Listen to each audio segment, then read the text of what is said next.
Welcome to Growing International, where you hear from educators like yourself, students, and experts in the field of international education on how to grow your study abroad programs and internationalize your campuses. I'm your host, Jody Littleton, a professor of communication and a study abroad coordinator for Parkland College. I couldn't do this show without the support of Parkland College, a community college located in Champaign, Illinois, as well as the Consortium of International Studies and Programs and the Community Colleges for International Development. Whew! With all that out of the way, let's get started.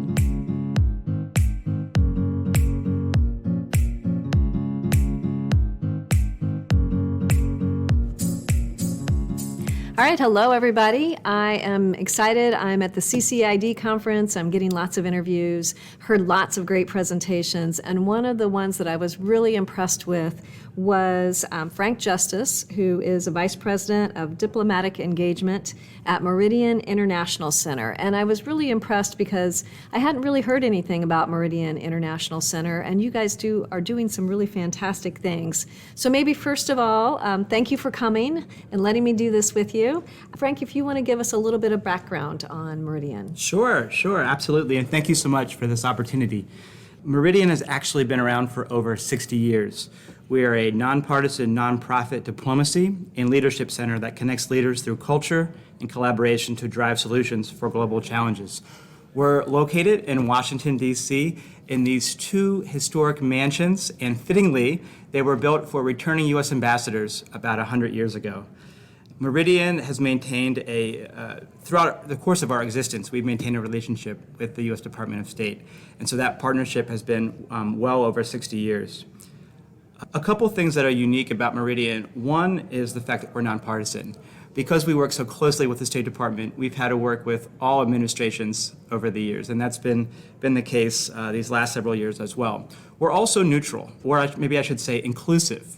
And that's, again, because of this deep partnership with the Department of State, we work with all nations and all countries that we have diplomatic relations with. And so those are some of our mainstays. We're also leaders in areas like cultural diplomacy and corporate diplomacy, and maybe I can get into those a bit more later. I really like, as a little one-person shop, getting to know these different organizations you guys are really helpful. I mean, you've got lots of resources and things that I didn't know about. So talk a little bit about what are some of the goals of Meridian International Center, specifically for colleges, community colleges, universities, that kind of thing. Well, I will say one of the biggest things that we do is build relationships. And we build relationships between Americans and non-Americans.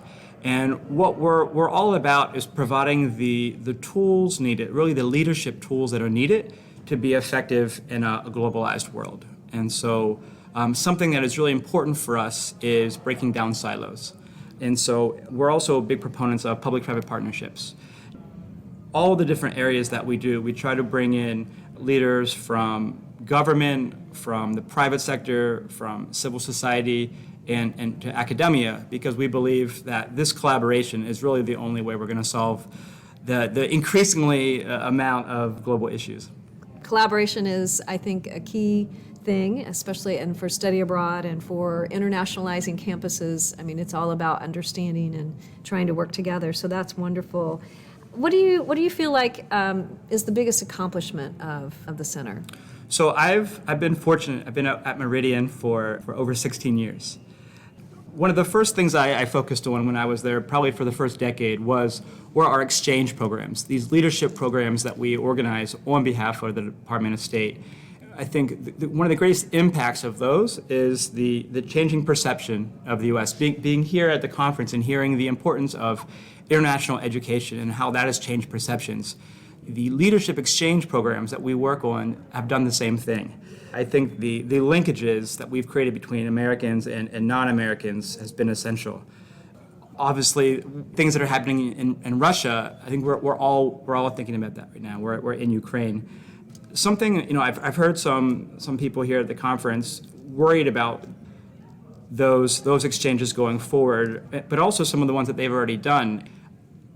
Thinking about what's taking place in Russia right now, everyone here at the conference should be very proud of the programs that they've done, the students that they have cultivated, just like at Meridian, the leaders that we have cultivated, because it's those journalists, it's those students right now that have been to the United States, that have experienced our country and sort of understand America, our warts and all, can understand that the information that they may be hearing within their own country does not match up with what they've heard. Talk a little bit more about the leadership program, because I think that's fascinating, and I think that's something amazing that you guys are doing. Absolutely. So we do a range of programs, but one of the programs that we work on, and one of the ways that we connect most with community colleges, is through the International Visitor Leadership Program. And this is a program where our consulates and embassies bring emerging leaders in all fields to the U.S. for what's really 3-week study tours. And they'll start in Washington, D.C., sort of that national level look, but then they're going to get out into the community. And typically they travel to between 4 and 5 cities while they're here.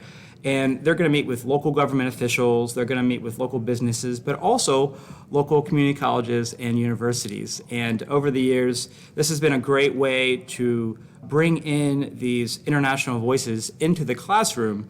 But it's also been a great opportunity for these international leaders to understand what community colleges are, and in some cases bring those models back home. We've actually done some programs specifically on the community college model. That's actually only one of the many exchange programs that we implement. There are a range of other programs that we run specifically for students and for college students, and also for scholars. One of those, again, these are State Department programs. One of those is the study of the U.S. institutes. And these programs often will bring either a cohort of students or of scholars to the U.S. for about 5-week summer programs that are really focused on U.S. history. Sometimes they will focus on a specific theme, like women's issues or environmental issues or journalism.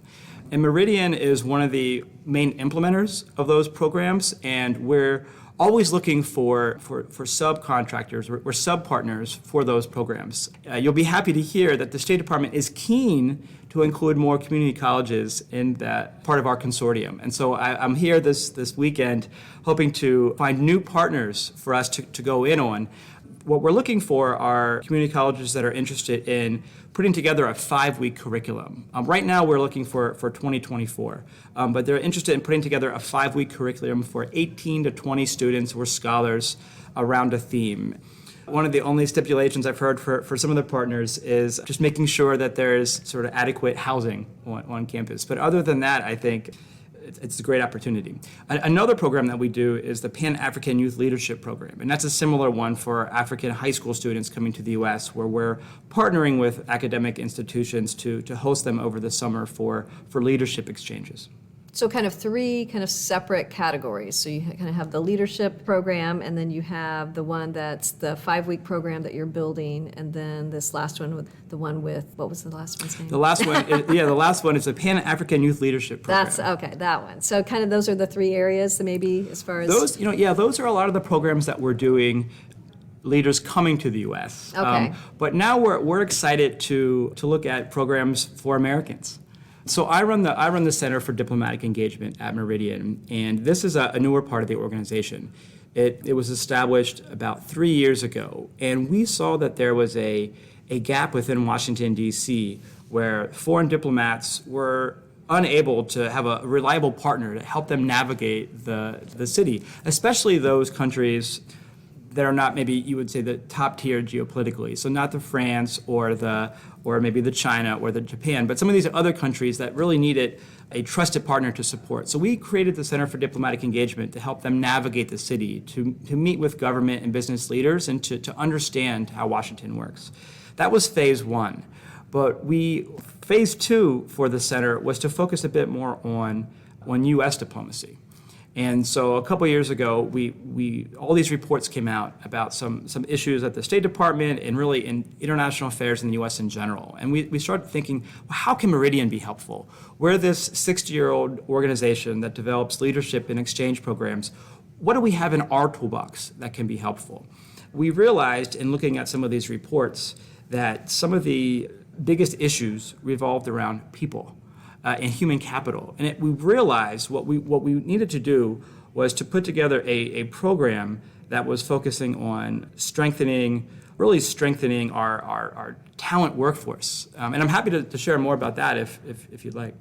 Yeah, go ahead. I'm just, and again, if you think that that's going to be helpful, especially since I'm a community colleges, but also universities, if you think that's something they might be interested in participating in, yeah, I definitely talk more about it. Well, I think one thing I definitely want to talk about is a new initiative that we're launching along with CCID, Global Community College Transfers. This is a really amazing startup group. They only were established in May of 2020, and they're a group of former community college and transfer students who now are working at the State Department and USAID and similar organizations. They came together as a group to support the next generation of community college and transfer students in pursuing career in international affairs or a career in diplomacy.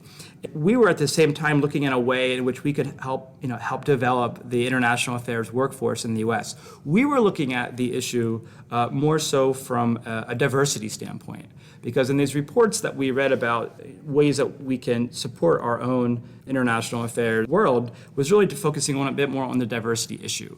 The State Department in particular has had trouble recruiting but also retaining folks that don't look like me. And I know we're on a podcast here, but I am Caucasian male.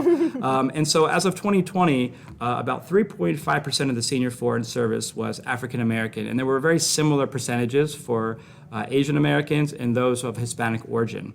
And so what we wanted to do was support some other organizations like the Wrangle program at Howard and the Una Chapman Cox Foundation that are putting together programs to encourage and create an international affairs pipeline and workforce in the United States that looks like America. I'm actually heading to Austin, Texas tomorrow to speak at the South by Southwest EDU conference, or a panel of why American diplomats should look like America.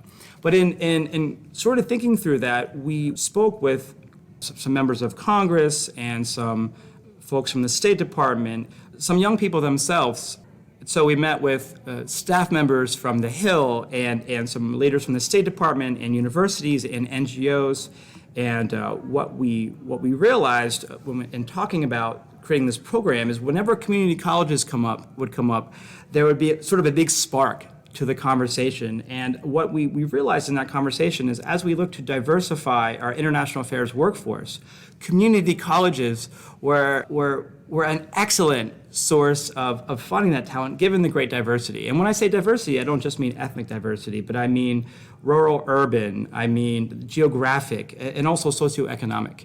And we realized that if we're looking to create an international affairs workforce that looks like America, community colleges could be the place to do it. So we linked up with this group, Global Community College Transfers, and also Stephanie Kelly and CCID, to come up with a program that is really intended to break down the barriers that community college students face in looking to pursue careers in international affairs. And that program is called the Community College Global Affairs Fellowship Program.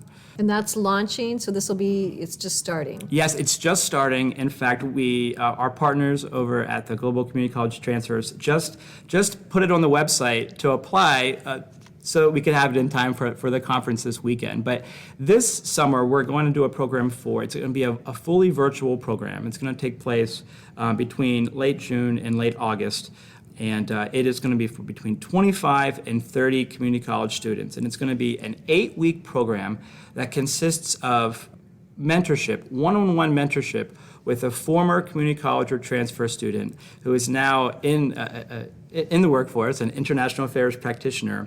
And it's going to be bolstered by weekly workshops that are going to focus on career skills trainings, things like how to build a flashy LinkedIn profile, or how to make a compelling personal statement or a strong cover letter. And then we're going to combine that with an opportunity to understand more about the various different actors within the U.S. foreign policy process in Washington, to learn more about the State Department, because it's a labyrinth. A lot of people think about foreign service officers, those who are serving overseas, but there's also civil service officers that are here in Washington or in the United States And there's also a range of other available positions. In fact, there's a huge recruiting right now for cybersecurity and IT professionals. One of the purposes of the programs is really to expose the students to all these different opportunities. And so that's going to be, I go off on tangents sometimes, but that's going to be another one of the elements of the course. And also there's certain skills and traits that the State Department likes to highlight to be a diplomat. And so we're going to want to talk more about them as well. But I would be remiss if I didn't say that anybody can really be a diplomat. That's one thing that I'm not a diplomat, but in talking with both foreign diplomats, which I do on a regular basis, as well as my friends from the State Department, they always like to say it can really be anybody. And who goes into the State Department, they could have past careers as a pastry chef. That was one of the most recent ones I've heard. So it can really be anything to make that transition, and that's what we're looking for. Now, the application, I'll say, if anybody's interested for themselves or their students, you need to apply by April 12th, and that is to www.globalcctransfers.org. Again, and we'll put that on the web. Excellent. I'll put that on. So look in the description for the podcast if you're listening to this, and we'll put all those links in there. And then hopefully this is going to run every year, right? So the goal is. Well, this is just phase one, okay. and this is not where we want to take it. In fact, what we're really building up to is next year. And next year, the Community College Global Affairs Fellowship Program is going to be a fully paid experience, where we're looking again to provide an opportunity for 25 or 30 students. But this one's different. This one's a 3-month mentorship program, followed by a 2-week summer enrichment program in Washington, D.C., where we're going to provide, first of all, diplomatic skills training, those soft skills that you may need to be a strong diplomat. These are things like networking, like cultural competency, like building a coalition, or risk assessment. We're going to have a series of site visits to the State Department and World Bank, and maybe meet with some foreign embassies. We're going to provide opportunities to have panel discussions with practitioners from the government and the NGO community, and also the corporate world, because the corporate world does a lot of international affairs as well. And then we're also going to do a lot of networking. And so it's going to be peer networking with current community college students, but also with a range of global affairs leaders that Meridian is fortunate to have relationships with. So this includes journalists who are out on that international affairs beat. This includes foreign diplomats, and also just the range of actors in Washington. And so that's going to take place next year. We have a very strong lead with a foundation that is very interested in the program. But I think one key thing about this program is that it's going to break down the barriers of entry. And that is because it's fully paid. So by that I mean it's not just a free program, but one where all students will be able to have a stipend, because we know at the end of the day that there's always an economic cost to taking part in a study abroad or something like that. And we want to take that away. We want to provide really this opportunity that you don't need to think about whether you need to have that summer job. This program will hopefully take down that barrier. That's awesome. I love your enthusiasm. You've got some really great things planned. I think that's going to be fantastic for community colleges, because we're always looking for people for jobs for students. So this just opens up more avenues for them. So that I really love that. Anything else that you want to add as far as things that you think would be helpful for a community college, someone in study abroad or international education or university they would want to know about Meridian? I would say one thing I definitely want to recommend, and I think what you do so well, is just get out there and do. I got into this field from first doing an internship in Washington, and then second is studying abroad. And I studied in Brazil, and that combination really changed my life and really led to where I am now. And it was funny. I thought I would fall in love with Brazil and want to move there. But actually, I fell in love with Washington. And that might be something else that I want to mention. One of our goals and where we want to take the program is sort of twofold. One is we want to get the diplomats we work with out of Washington. We want them to see the country, just like we do with our international education programs. We want them to see all the nooks and crannies of our country. So we want to do that with diplomats as well, and get them out of the Beltway. But for Americans, and for students, we actually want to bring them to Washington. I've lived in D.C. now for over 15 years, and we get a bad rap, and it's unfair. Because sure, some politicians may say some things, but the bulk of the workers there are just people like you and me trying to support our country and trying to do the best they can. And I think more people need to come to Washington and to see all the good we're doing. You can have an impact in international affairs by being outside of the country, but also by being inside of the country. And a good amount of that takes place in Washington. I think that's true. I mean, a lot of our students, that would be a study abroad experience for them just to be in Washington, D.C. It's kind of its own little microcosm, its own culture. So I think that's fantastic. Absolutely. And I've actually been speaking to some community college faculty here this week about possibly doing a program just for their own schools. So, Meridian would be happy, and there's other organizations as well, but we'll be happy to put together a week-long program that kind of walks through the process. But the key is really not just walking through the process, but learning more about the various different scholarship and fellowship and internship opportunities that are all available. Because at the end of the day, you need to get that job, right? And so I think that's the link that we really want to help with.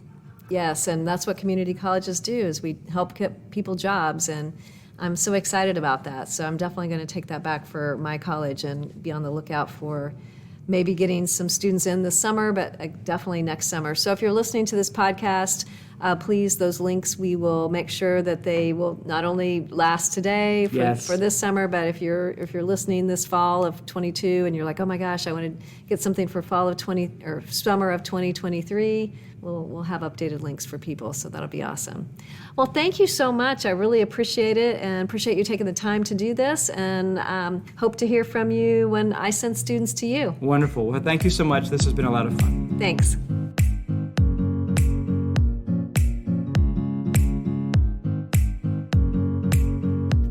Thank you for listening. I hope you got some good information from today's podcast, and you will continue listening to Growing International. If you have any questions, please email me at jlittleton@parkland.edu. I'm always happy to talk to you online, so please send me any questions that you have.